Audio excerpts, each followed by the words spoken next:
اللہ کے پیغمبر حضرت یوسف علیہ السلام کو ایسی بے مثال خوبصورتی عطا کی گئی تھی کہ تاریخ انسانی میں آج تک آپ کے حسن کی مثال دی جاتی ہے۔ شاعر اپنی شاعری اور قصہ گو اپنی کہانیوں میں حضرت یوسف علیہ السلام کی خوبصورتی کا ذکر کثرت سے کرتے آئے ہیں۔ حسن اور خوبروئی کا کوئی پہلو ایسا نہ تھا جو آپ میں نہیں تھا۔ یوسف علیہ السلام کی نیک اخلاقی، بردباری اور نرم مزاجی نے آپ کے حسن و خوبصورتی میں مزید اضافہ کر دیا تھا۔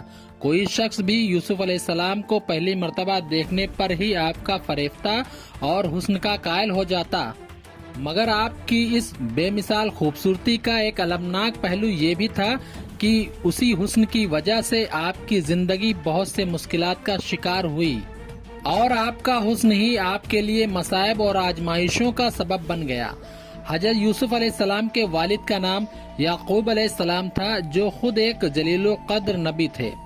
حضرت یعقوب علیہ السلام کے 12 بیٹے تھے، لیکن یوسف علیہ السلام کی خوبصورتی اور معصومیت کی وجہ سے آپ کو ان سے زیادہ محبت تھی اور آپ حضرت یوسف علیہ السلام کو اپنے دوسرے بیٹوں پر فوقیت دیتے تھے۔ لہٰذا حسد میں آ کر ایک دن حضرت یوسف علیہ السلام کے بھائیوں نے دور صحرا میں انہیں ایک کنویں میں پھینک دیا اور گھر آ کر حضرت یعقوب علیہ السلام سے جھوٹ بولا کہ ایک بھیڑیا انہیں اٹھا لے گیا۔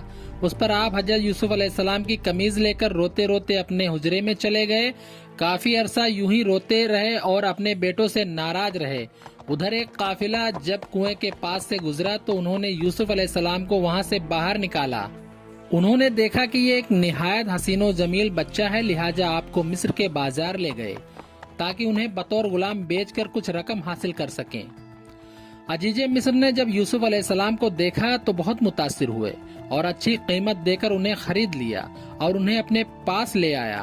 اس نے اپنی بیوی سے کہا کہ اس غلام کو اچھی طرح پرورش کرو۔ روایتوں میں آتا ہے کہ عزیز مصر کا اصل نام عطفیر ابن رہیب تھا اور وہ مصر کا وزیر ملکیت تھا اور اس کی بیوی کا نام زلیخا تھا۔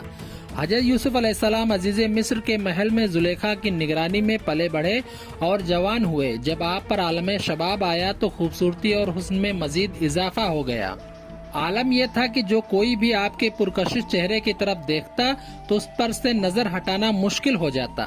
ایک حدیث میں رسول اللہ صلی اللہ تعالی علیہ وسلم نے فرمایا کہ جب دنیا بنی تو حسن کے 3 حصے کیے گئے، جن میں ایک حصہ حضرت یوسف علیہ السلام کو دیا گیا اور ایک حصہ ان کی والدہ کو دیا گیا اور ایک حصہ پوری دنیا میں تقسیم کیا گیا۔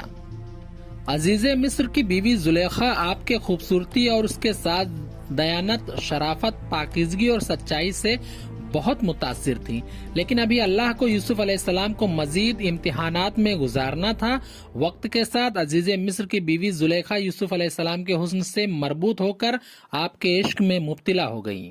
ایک دن زلیخا نے حضرت یوسف علیہ السلام کو اپنے خوابگاہ میں بلایا اور دروازہ بند کر کے اپنے حرام خواہش کو ظاہر کیا، مگر حضرت یوسف علیہ السلام نے اللہ کا نام لیا اور خوف کھاتے ہوئے دروازے کی جانب بھاگے۔ زلیخا نے انہیں پکڑنے کے لیے ان کے پیچھے دوڑی۔ قمیض کا پچھلا دامن ان کے ہاتھ میں آ گیا۔ اس نے اپنی طرف کھینچا تو وہ پھٹ گیا۔ حضرت یوسف علیہ السلام باہر نکلے تو سامنے عزیز مصر کھڑا تھا، پیچھے زلیخا بھی باہر آ گئیں۔ اس نے شوہر کو دروازے پر کھڑا دیکھا تو معصوم بن گئی اور یوسف علیہ السلام پر الزام لگاتے ہوئے کہا کہ یہ یوسف میرے ساتھ غلط ارادہ رکھتا ہے، لہٰذا اسے سخت سزا دی جائے۔ جب عزیز مصر نے یوسف علیہ السلام کو دیکھا تو ان کی قمیض پیچھے سے پھٹی ہوئی تھی، جو اس بات کی دلیل تھی کہ یوسف علیہ السلام سچے ہیں اور زلیخا جھوٹ بول رہی ہیں۔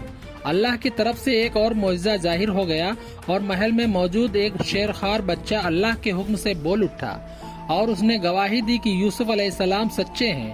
یوں عزیز مصر کے سامنے سچائی واضح ہو گئی، لیکن اپنی بیوی کی بدنامی کی وجہ سے وہ خاموش ہو گیا اور بات کو رفع دفع کیا۔ یہ واقعہ آہستہ آہستہ پورے شہر میں عام ہو گیا، لہٰذا مصر کے لوگوں نے زلیخا پر طعن و طنز کرنا شروع کر دیا کہ عزیز مصر کی بیوی خود اپنے غلام کے عشق میں مبتلا ہو گئی ہیں۔ ان چرچوں سے تنگ آ کر زلیخا نے ایک بہت بڑی دعوت رکھی، جس میں شہر کی معزز خواتین کو کھانے پر دعوت دی گئی ہے۔ جب دعوت کا آغاز ہوا تو تمام عورتوں کو ایک